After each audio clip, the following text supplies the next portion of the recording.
케네스 헤이긴 치유학교 시청자 여러분 안녕하십니까?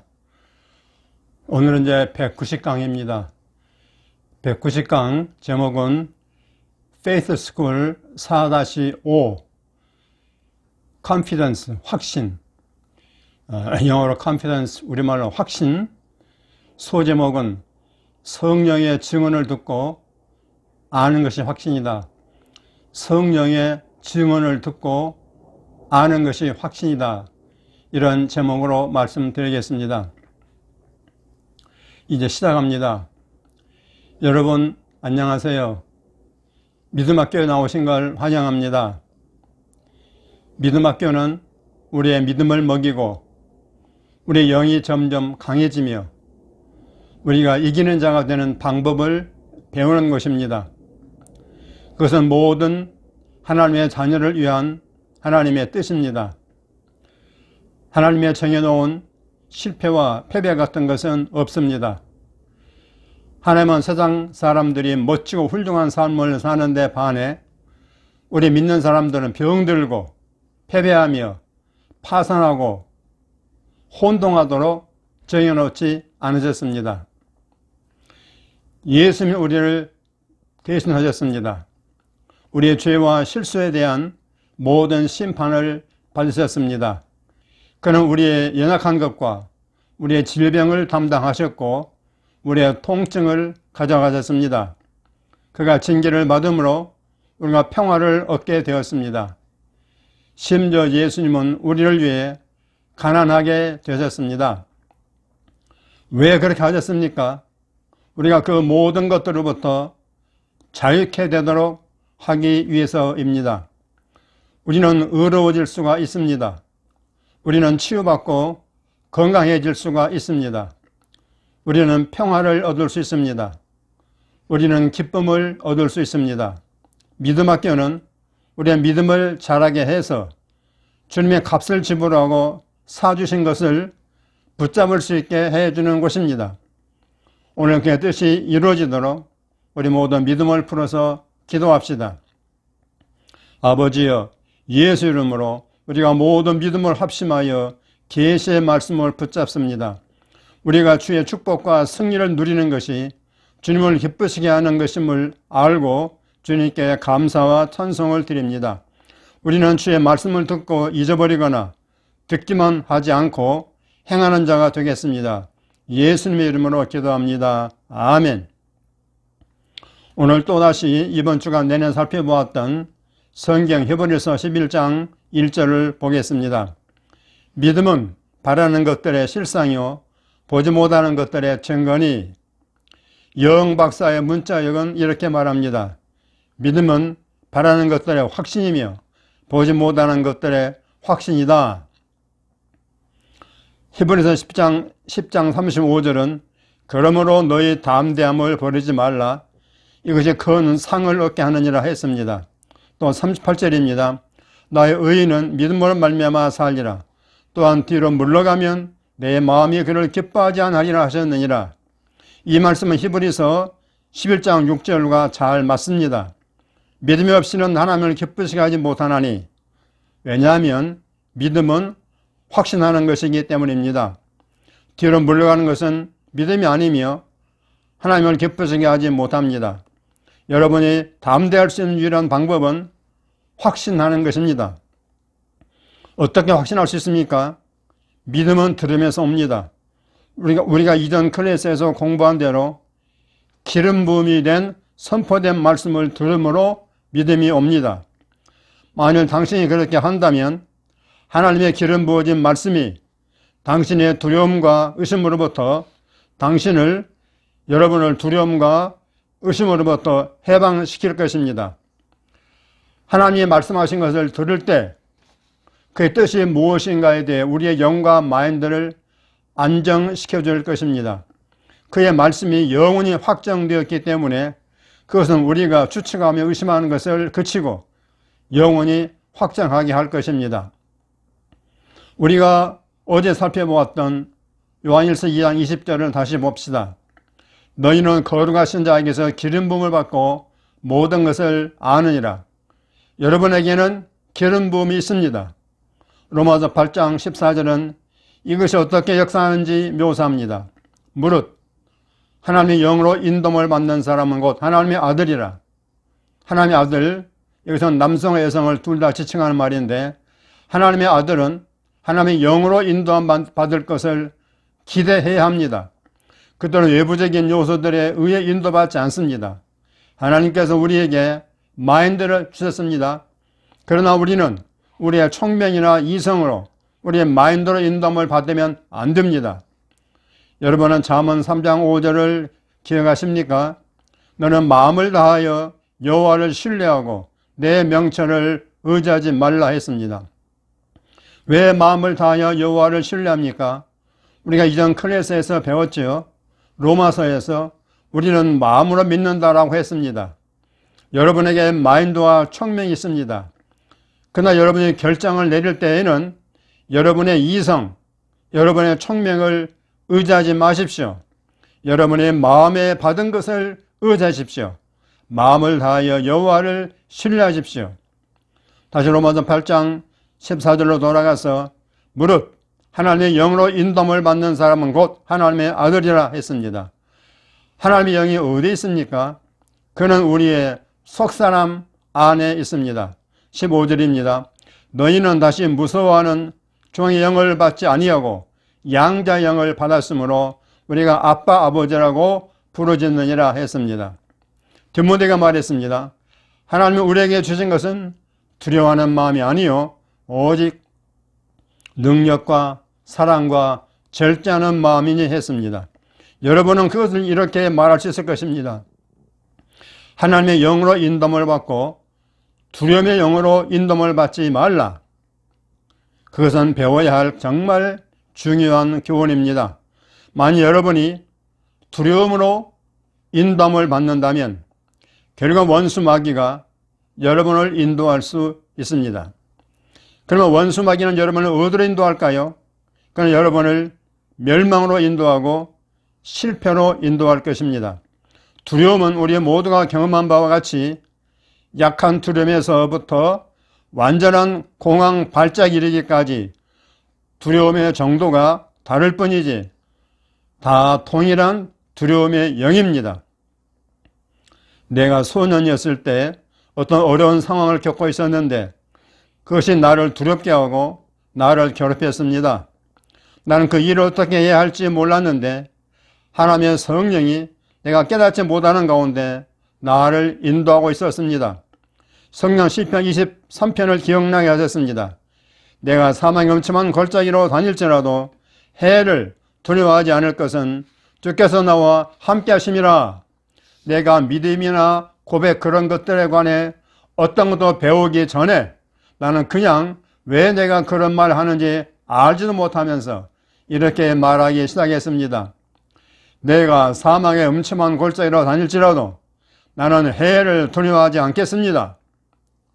내가 그렇게 말하기 시작하자 두려움이 나를 떠났고 힘과 확신이 내게 생겼습니다. 할렐루야. 그걸 깨닫지 못했지만 하나님의 성령이 소년인 나에게 말했습니다. 두려움을 따르지 말고 나를 따르라. 너 안에 있는 평안의 성령을 따르라. 은혜와 인자하심의 성령을 따르라. 이렇게 말씀하셨다는 말이죠. 로마서 8장 16절은 성령이 어떻게 우리를 인도하시는지 상세히 알려줍니다. 성령이 친히 우리의 영과 더불어 우리가 하나님의 자녀인 것을 증언하시나니 했습니다. 나는 이것이 오늘 수업하는 우리들에게 도움을 줄 것으로 믿습니다. 이 증언은 우리가 요한일서 2장 20절에서 얘기한 기름 부음과 똑같은 것이라고 할 수 있을 텐데요. 우리가 알아야 할 모든 것을 알게 해주는 기름 부음이죠. 우리를 인도하는 성령의 증언은 아는 것, 영어로 knowing, 아는 것입니다. 다시 한번요. 우리를 인도하는 성령의 증언은 그냥 아는 것입니다. 아는 것은 확신이며 아는 것은 믿음입니다. 주님이 우리를 믿음으로 인도하시리라는 게 놀랍지 않으세요? 그는 우리를 이 확신하는 충분히 설득된, 충분히 확신하며 아는 것으로 인도하실 것입니다. 신약의 사도행전에서 믿음과 인도받음의 놀라운 예를 몇 가지 살펴보겠습니다. 사도 바울은 서신서 형태로 신약의 계시를 많이 우리에게 알려주셨습니다. 그 어떻게 기능했습니까? 한 가지를 말하면 바울이 어디서 전도할까를 어떻게 알았을까? 언제 어디로 가서 무엇을 할까를 그거 어떻게 알았습니까? 여러분은 믿음으로 살고 믿음으로 행하게 되어 있습니다. 그것은 하나님으로부터 듣는 것과 분리될 수 없습니다. 왜냐하면 믿음은 들음에서 오기 때문입니다. 성령은 우리로 알게 하고 우리를 인도하고 지도하십니다. 이것의 완벽한 예를 사도행전에서 보게 됩니다. 사도행전 16장에 보면 바울과 그의 일행이 다음번에 전도할 지역을 찾고 있었는데 6절입니다. 성령이 아시아에서 말씀을 전하지 못하게 하시거늘 그들이 부르기아와 갈라디아 땅으로 다녀가 라고 했습니다. 성령님이 금하셨습니다. 그들이 어떻게 그것을 알았을까요? 마가복음 16장에서 너희는 온 산에 다니며 만민에게 복음을 전파하라는 말씀은 교회에게 주신 대위임령입니다. 만약 그 대위임령대로라면 어느 때 어느 곳이든 가서 복음을 전파해야 마땅합니다. 맞습니까? 그러나 여러분 그렇지 않습니다. 왜냐하면 바울과 그의 일행이 아시아의 그 지역으로 가서 말씀을 전하라고 했지만 성령님이 그들을 금하셨기 때문입니다. 왜 금하셨죠? 대위임령은 전 교회에 주신 명령입니다. 여러분 이거 잘 들으십시오. 대위임령은 교회 전체를 상대로 주신 명령입니다. 너희는 온 천에 다니며 만민에게 복음을 전파하라. 그러나 여러분 한 개인은 바울 같은 한 개인은 그것을 성취할 수 없을 것입니다. 무슨 말인가 하면 당신은 세상 모든 곳으로 가서 모든 사람에게 하나님의 말씀을 전할 수 없습니다. 이거 대단히 중요한 통찰력이죠. 교회 전체에 주신 명령과 어느 개인에게 주신 명령은 조금 다르다 그런 뜻입니다. 우리의 시간은 한정되어 있습니다. 당신이 100년을 산다고 해도 순식간에 지나갈 것입니다.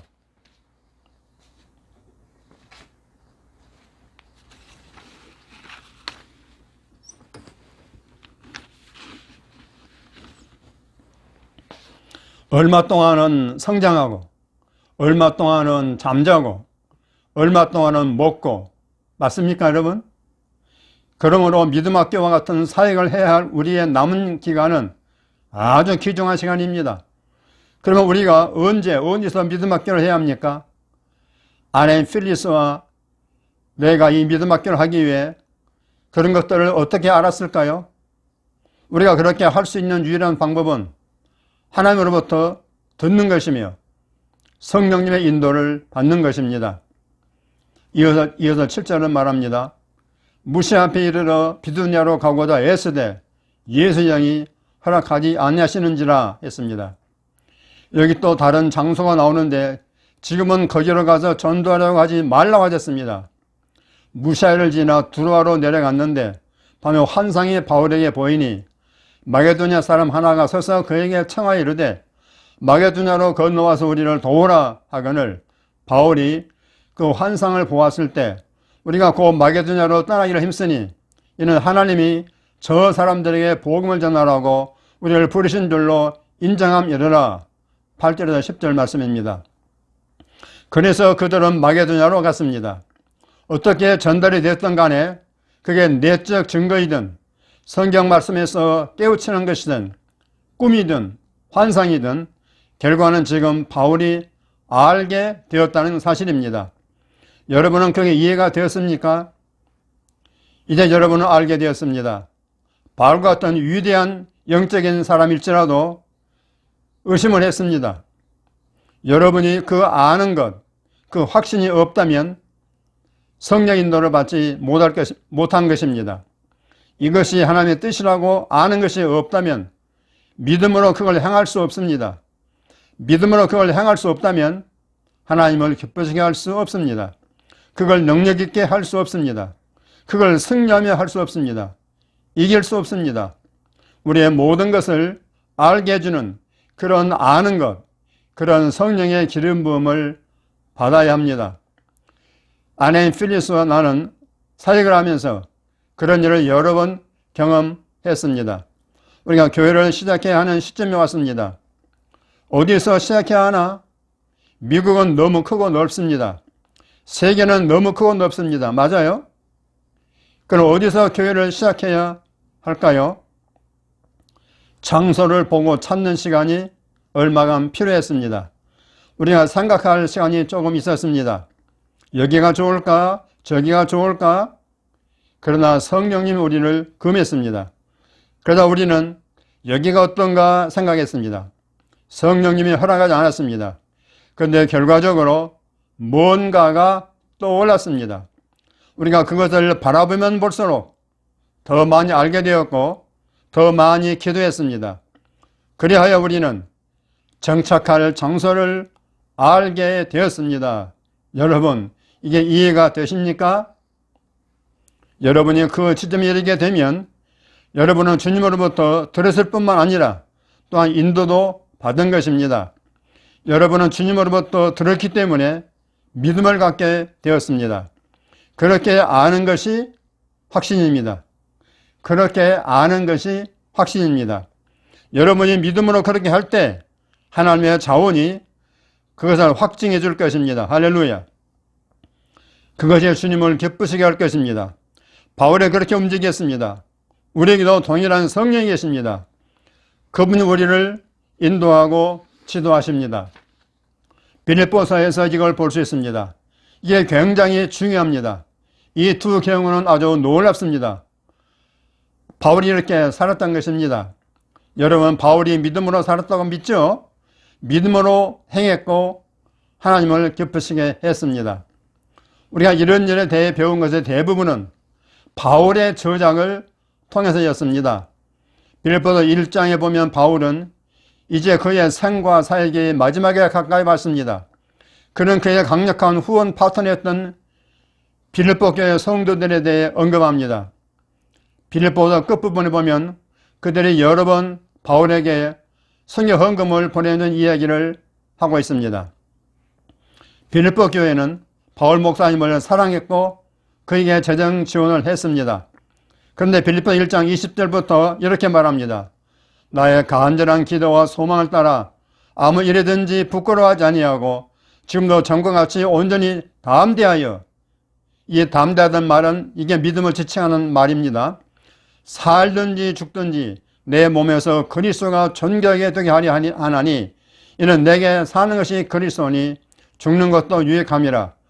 그러나 만일 육신으로 사는 이것이 내 일의 열매일진데 무엇을 택해야 할는지 나는 알지 못하노라.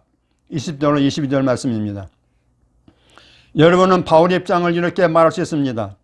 나는 여기 이 땅에 머무를 것인지 아니면 이 땅을 떠날 것인지 어느 쪽을 선택해야 할지 모르겠다. 사람이 죽을 때가 되면 가는 것입니다. 그것은 여러분에게 달려있지 않습니다. 바울은 그것을 알지 못했습니다. 분명히 성령님이 그를 감동하셨지만 그는 그것을 알지 못했습니다. 우리는 사람들이 상상하는 것 이상으로 이런 것들과 관계가 많습니다. 바울이 말했습니다. 내가 좀 더 오래 머물러 살 것이냐? 아니면 주님과 함께 있을 것이냐?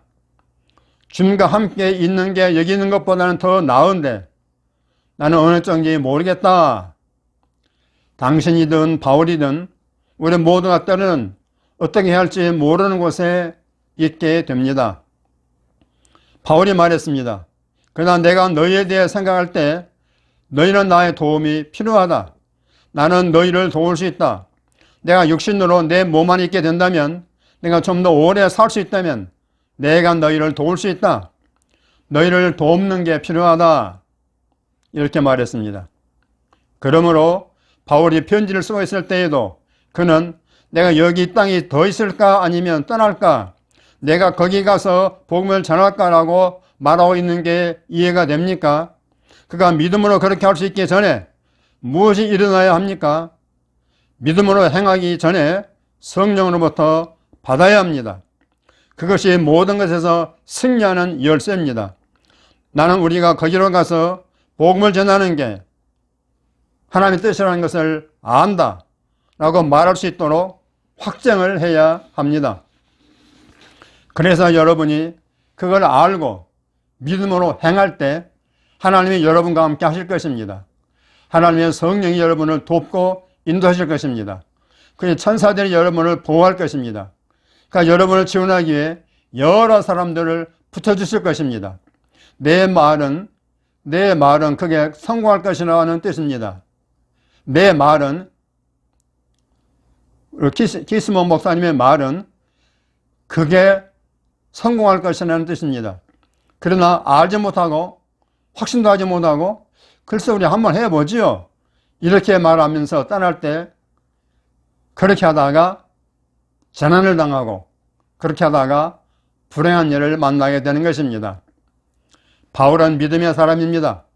그는 믿음의 전도자입니다. 믿음의 전도자입니다. 그가 말했습니다. 나는 믿음의 말씀을 전했다. 맞아요. 로마서 10장에서 그는 믿음이 어떻게 오는가? 들음으로 말미암아 온다고 우리에게 말해준 사람입니다. 그는 성령으로 인도받는 방법을 우리에게 말한 사람입니다. 빌립보서에서 그는 중요한 결정을 내리고 있습니까? 내가 이제는 주님과 함께 있을 것이냐?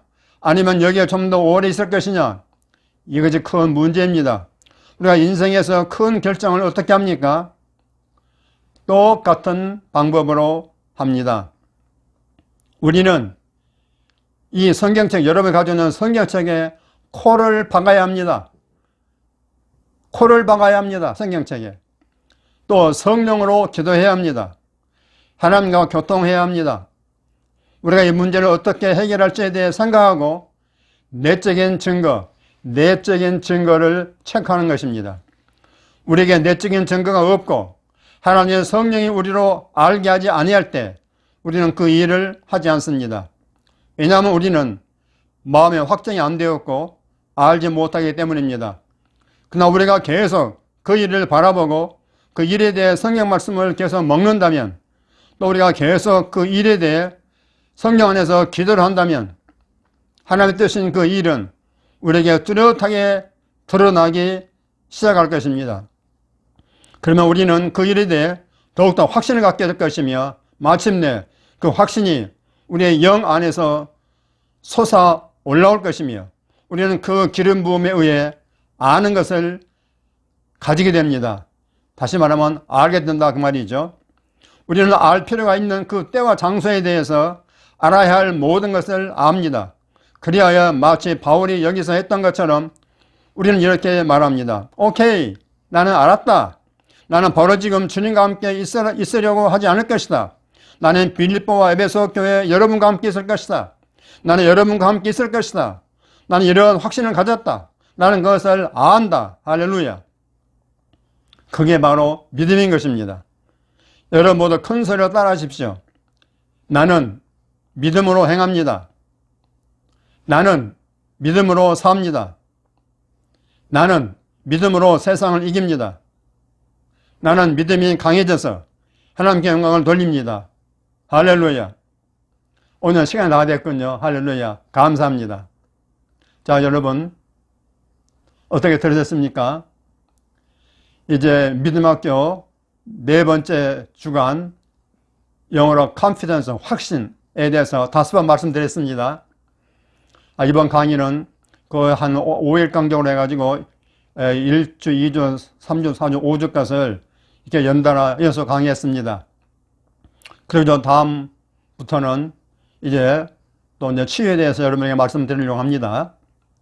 여러분 연말에 대단히 바쁘실 텐데 이렇게 들어주셔서 감사하고 여러분 믿음학교 메시지와 또 치유학교 메시지를 잘 들으시고 여러분의 삶에 적용하면서 여러분 믿음이 강해지고 또 강해진 믿음으로 치유도 받으시기를 주님으로 축원합니다. 그 여러분 가운데 아주 여러 가지 질병으로 고통당하는 분들, 제가 알고 있는 분들 위해서 제가 늘 매일 기도하고 있습니다. 여러분께서 저를 위해서 기도 많이 해주시기 바라고 또 댓글로 힘차게 응원해 주시기를 바랍니다. 그리고 책이 필요한 분은 저에게 책을 주문해 주시면 감사하겠습니다. 또 제가 네이버 블로그도 하고 있으니까 여러분 참고하시면 좋겠습니다. 여러분 승리하십시오.